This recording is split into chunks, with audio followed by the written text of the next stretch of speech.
Vasco usa de experiência e juventude para tentar vitória amanhã em São Paulo contra o Palmeiras. Experiência de um grande cobrador de faltas multicampeão no clube para vencer o time treinado por Scolari.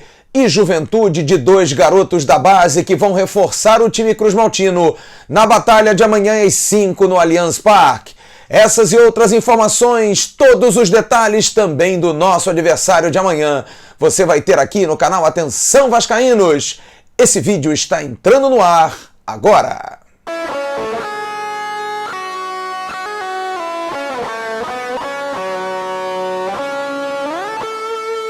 Alô, turma! Um grande abraço, um abraço gigante a todos vocês ligados no canal Atenção Vascaínos. Delegação do Vasco já está em São Paulo para o jogo de amanhã às 5 da tarde contra o Palmeiras no Allianz Parque.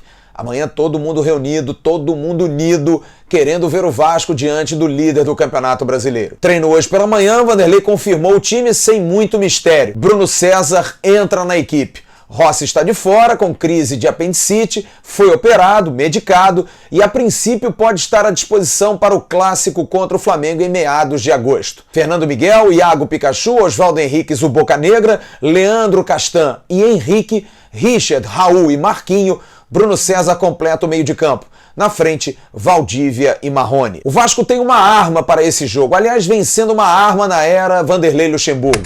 A bola parada. É o time no Brasil que mais fez gols de bola central. Aquela batida bonita que o torcedor gosta, como foi o gol do Bruno César no último sábado contra o Fluminense. Foram 5 no total. É o time que mais fez gol assim no Brasil. É bom que o torcedor do Vasco saiba disso. 3 feitos por Danilo Barcelos, o lateral esquerdo que hoje está no banco, 1 por Valdívia e o gol de Bruno César. Responsável? Vanderlei Luxemburgo, mas muito mais responsável, Ramon Menezes Rubner. O grande Ramon Menezes, um dos grandes ídolos da torcida do Vasco, multicampeão nos anos 90 pelo clube. Ramon tem a liberdade de Vanderlei Luxemburgo para treinar os jogadores mais cedo. Aqueles que querem chegam mais cedo ao CT do Almirante e Ramon treina exaustivamente a batida frontal. Ora mais pelo lado esquerdo, ora pelo centro, ora mais pelo lado direito. Mas o importante é que o pessoal está com a pontaria afiada. Valdívia muito bem, Bruno César muito bem Danilo Barcelos, enfim, é uma arma que o Vasco vem tendo para esses jogos. Na era Vanderlei Luxemburgo, 75% dos gols foram feitos de bola parada.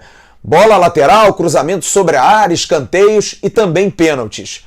Mas essa cobrança central que pode decidir jogo vem sendo muito treinada por Ramon, que nos deu esse depoimento assim que chegou em São Paulo, falando da sua satisfação desse treinamento que ele vem fazendo desde o início do ano, desde que o técnico era Alberto Valentim. Com a palavra, o especialista Ramon Menezes. Bom, primeiro nós estamos fazendo esse trabalho já desde o começo do ano, né? Um trabalho em conjunto, né? Principalmente com a parte física, com a preparação física, com a fisiologia, né, com a liberação dos treinadores, né, todo mundo tendo esse entendimento que a importância que é a bola parada, né, então houve sem dúvida nenhuma um consenso, né, de como e quando a gente iria colocar os atletas para treinar e aí chegamos nesse consenso de que traríamos os atletas um pouco mais cedo,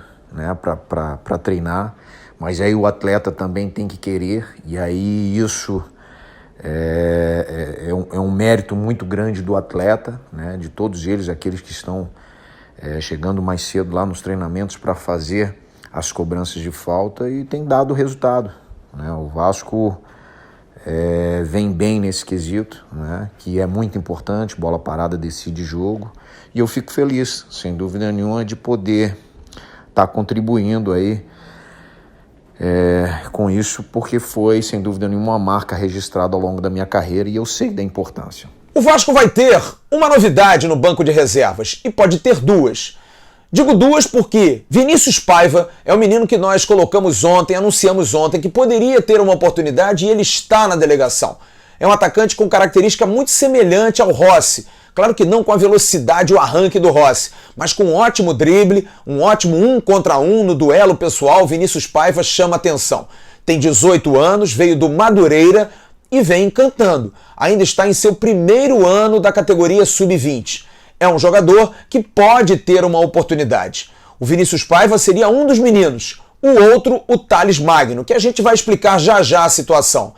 O Vinícius Paiva foi descoberto pelo treinador Bruno Almada, que foi treinador dele no Vasco. O viu durante um torneio, durante uma competição em que o Vasco jogou contra o Madureira e trouxe o menino para o Vasco. Bruno Almada não trabalha mais no Vasco, mas nos fez questão de mandar 2 depoimentos a respeito de 2 curiosidades que nós temos e tenho certeza que você, torcedor do Vasco, também tem.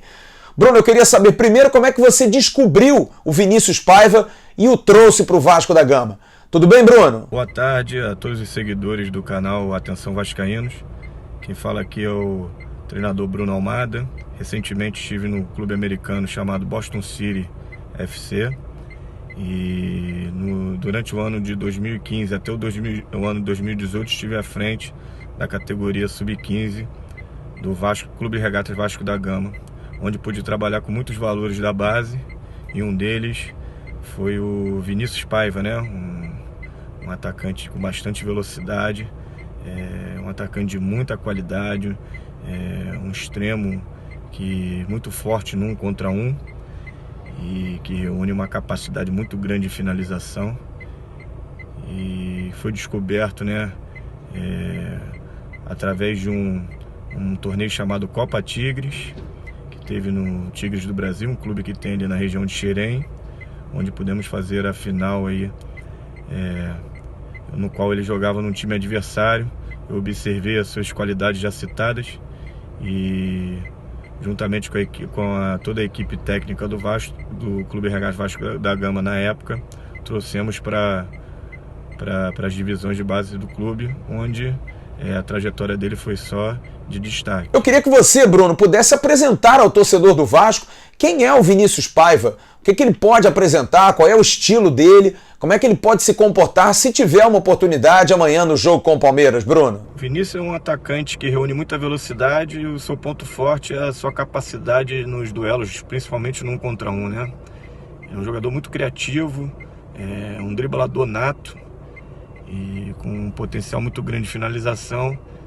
Eu acredito muito que ele vai trazer muitos frutos aí para o futuro do clube. Pessoalmente, eu sou um grande admirador do futebol dele e eu espero que essa transição para a equipe profissional seja uma transição de bastante sucesso. Um abraço a todos do canal, em especial ao Vinícius Paiva, e que ele faça uma grande exibição no próximo jogo. Bom, apenas para a gente corrigir que fomos traídos, recebemos uma informação do Carlos Gregório, assessor de imprensa, o querido assessor de imprensa do Vasco, que é lá de cima, lá de Maceió, não conhece tanto o Rio, eu também não conheço tanto, eu sou meio bicho do mato, mas ele nos disse ontem que o Vinícius Paiva era do mesmo local de Romário e de Paulinho, na Penha. Só que é claro, gente, Paulinho e Romário, principalmente, são da Vila da Penha, completamente diferente. Está feito aqui o nosso meia-culpa, a nossa correção, e daqui um grande abraço ao Gregório. Demos boas gargalhadas hoje pela manhã, quando comentei os comentários que a galera manda. E, aliás, muito obrigado para você, que sempre tem esse olhar crítico, com educação, com respeito. A gente agradece demais. Aliás, vou fazer uma outra correção. Até um assinante nosso mandou. Eu ontem citei o nome de um jogador chamado Joelisson, e não é Joelisson, é Joelinton, jogador que veio do Hoffenheim para o Newcastle, Joelinton. Muito obrigado também. Foi um erro meu e eu estou aqui me corrigindo. Muito obrigado mais uma vez. O outro jogador que pode estar e deve estar com a delegação para o jogo contra o Palmeiras é o menino Thales Magno.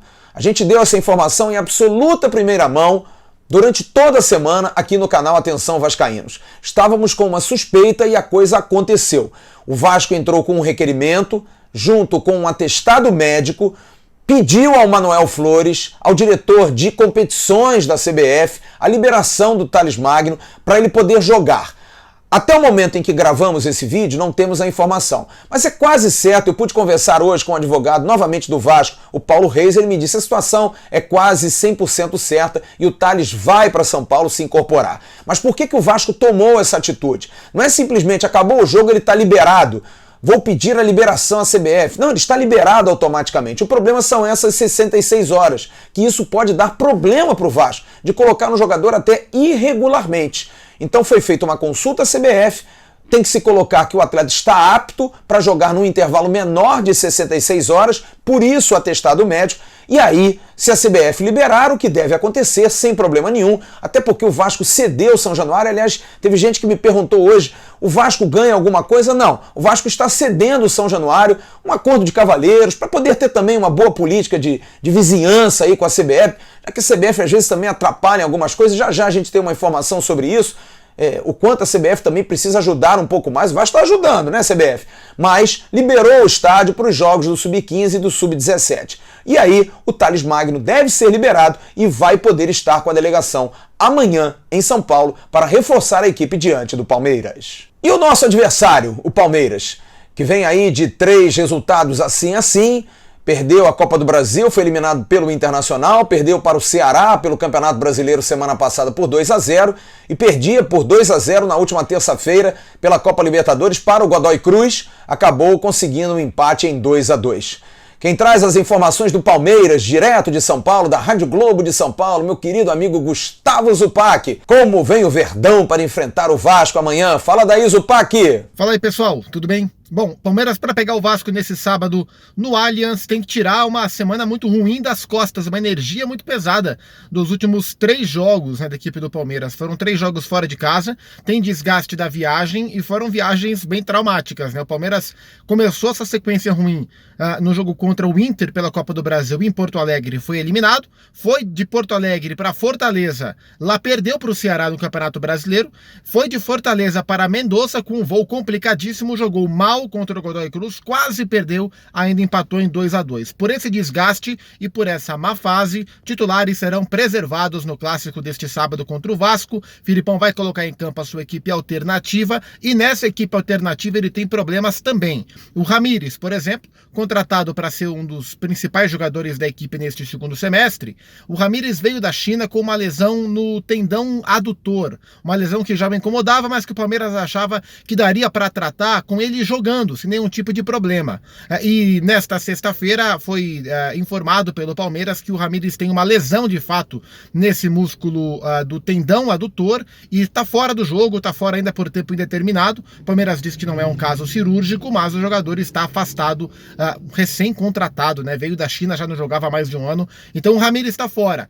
Não dá para dizer que o Filipão vai colocar um time totalmente reserva, mas certamente um time bem mesclado. Aí eu imagino, arrisco a seguinte formação: Fernando Praz no gol, o Jean ou o Mike não estava muito bem fisicamente, então o Jean talvez na direita, a zaga com o Dracena e Antônio Carlos e o Vitor Luiz na esquerda. No meio campo, Thiago Santos deve jogar, Bruno Henrique deve ser o segundo volante do Palmeiras, aí um titular permanecendo, e no meio campo Gustavo Scarpa. Dudu deve atuar aberto de um lado, Carlos Eduardo ou o Zé Rafael aberto pelo outro lado, até acho que o Zé Rafael tem mais chance, e o Daverson lá na frente. Deve ser esta a formação do Palmeiras para pegar o Vasco amanhã às 5 da tarde no Allianz Parque, beleza? Bom jogo para vocês. Bom, agora a gente vai dar a opinião do canal. Bismarck nos fala da sua opinião em relação a esse jogo de amanhã, Vasco e Palmeiras.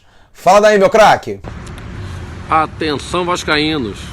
Amanhã vai jogar contra o Palmeiras. Acreditamos que o Vasco possa fazer uma boa apresentação, um jogo difícil, um jogo que requer muita atenção nos 90 minutos, porque o time do Palmeiras é um time muito bom, liderando o Campeonato Brasileiro, e a gente espera que o Vasco pelo menos possa sair com empate lá de São Paulo. É um jogo extremamente difícil e jogar contra o Palmeiras em São Paulo sempre é muito... você tem que ter uma atenção muito grande sempre. E o Vasco, na caminhada para a gente subir um pouco mais, para tentar alcançar alguma coisa da Sul-Americana, tem a chance de poder alcançar algo maior que a gente espera. Mas, jogo difícil, hein? Jogo bastante difícil para o Vasco, extremamente delicado, atenção o tempo todo, atenção vascaínos, acreditamos no Vasco, mas jogo difícil. Mas esperamos que o Vasco possa sair de lá pelo menos com um empate. Um grande abraço. Atenção, vascaínos. Eu pude conversar com o vice-presidente de Obras e Engenharia do Vasco, Pedro Seixas, para saber da questão dos refletores. Ele me explicou bem, a coisa está andando. O Vasco hoje tem uma capacidade de luz de 300 lux, que é uma medida específica para iluminação. A CBF exige 800 e a obra que o Vasco está fazendo vai a 1000. Vai ser nível Maracanã e Engenhão. Vai ser excepcional. A Social hoje já está com 70% dos refletores alterados, já mudados. São 2 linhas, havia uma linha só de projetores, haverá 2 linhas. Hoje foram retiradas as 2 torres atrás das cabines de rádio. Vão ser colocadas 3 torres interligadas. Vai ser um serviço de engenharia, por isso para demorar, para reforçar também, porque aquelas torres estão há muito tempo, então para dar um reforço, para que ali se tenha segurança acima de qualquer coisa. Mas vai ficar muito bacana. São 160 projetores no final. Além da pintura também na arquibancada, as cabines de rádio e televisão também estão sendo reformadas. O Vasco vem fazendo aí uma obra para ter um estádio aconchegante ainda mais, muito mais bonito do que tem, mas acima de tudo que a nossa casa fique melhor ainda. E me deu também uma informação, Pedro Seixas, que na semana que vem vai ser aberta a licitação que dura mais ou menos um mês para que uma empresa possa fazer a questão da terraplenagem, o aterro, lá no centro de treinamentos na Barra da Tijuca. Para tirar a terra, levar a terra, vai ser feita essa licitação na semana que vem e aí aprovado em 30 dias devem começar as obras do CT lá na Barra da Tijuca. Últimas informações. Galera, a CBF, o Vasco está ajudando, a CBF nem tanto. O STJD, a princípio, negou o pedido de julgamento do jogo Vasco e Grêmio. A gente vai cobrar e quer cobrar muito. O Vasco tem que buscar isso. A CBF não quer manchar o VAR, que vem fazendo lambanças, e está impedindo que os julgamentos que cobrem uma postura melhor dos árbitros e também do uso do VAR cheguem a tribunal. Eu não concordo, acho um absurdo. Mas a informação que a gente tem nesse momento é que a CBF negou o pedido do julgamento do Vasco pelo caso Vasco da Gama e Grêmio. Bom, chegou a hora do abraço, você que gosta muito dos abraços, né? Eu vou abraçar o Anderson Ferreira, ao Gustavo Facchini, ao Netinho Dourado, ao Isamar Ramalho, lá de Mucuri, na Bahia, ao Dé Aranha. O Bismarck mandou um abraço pro Dé Aranha, que é um abraço pro Dé Aranha. Dé Aranha, quando é que você vai na nossa live, Dé? Lá pra Nova Venécia, no Espírito Santo, ao Israel Júnior, ao Cláudio Soares, ao Henrico Menezes, ao Ícaro Gomes, galera lá de Brasília, ao Luciano de Teresópolis, ao Rafael, fiz a correção aí do Penha e Vila da Penha, me desculpe, viu? Ao Super Vasco CPX, ao Ed Marques, lá de Juazeiro, na Bahia, e um abraço especial aos amigos do Net Vasco, do Super Vasco, do Vasco Notícias e do Vascaínos Unidos. Muito obrigado pela moral que vocês têm dado a gente, replicando as nossas matérias, muito mesmo, do coração. É muito legal a gente ter parceria de gente que acredita no nosso trabalho. E lembrando que amanhã, às 11 horas da manhã, lá na Gigante da Colina, em Copacabana, vá lá, ali na Figueiredo Magalhães 286, o Mauro Geraldo Galvão, o capitão da Libertadores, estará recebendo você, torcedor, para um momento de intimidade, de autógrafos, e o nosso ganhador da live da última segunda-feira, o Eduardo, vai estar lá. Aliás, amanhã cedo, 9 horas da manhã, a gente está programando uma entrevista espetacular com o próprio Mauro Galvão. Mauro Galvão vai nos atender, vai falar sobre o jogo Vasco e Palmeiras, vai relembrar grandes jogos, vai falar sobre os atuais zagueiros do Vasco, enfim, vai ser um papo muito legal para esquentar o clima para amanhã, o jogo às 5 da tarde entre Vasco da Gama e Palmeiras. Curta, compartilhe, inscreva-se no canal, acione o sininho da notificação. Faltam 1.000 e pouquinhos para a gente chegar a 50 mil. A gente quer que você nos ajude, que até o dia 30, até o final desse mês, a gente consiga atingir essa meta. Muito obrigado a você pelo carinho, pelas mensagens. Mesmo aqueles mais nervosos, mais chateados, a gente entende piamente, a gente vai responder. Aqueles que nos mandam com muita educação, muito respeito e muito carinho. A rapaziada que quer chutar o balde, eu não posso fazer nada. Você pode estar achando estranho, né? Eu tô aqui ó, com o Juninho pequenininho, tem ali atrás o livro do Juninho e eu tô aqui com uma camisa que eu recebi de presente do Reizinho, número 8. Sabe por quê? Porque eu tô sentindo que amanhã nós vamos ganhar com um gol de falta. Ok, turma? Um grande abraço. Tchau.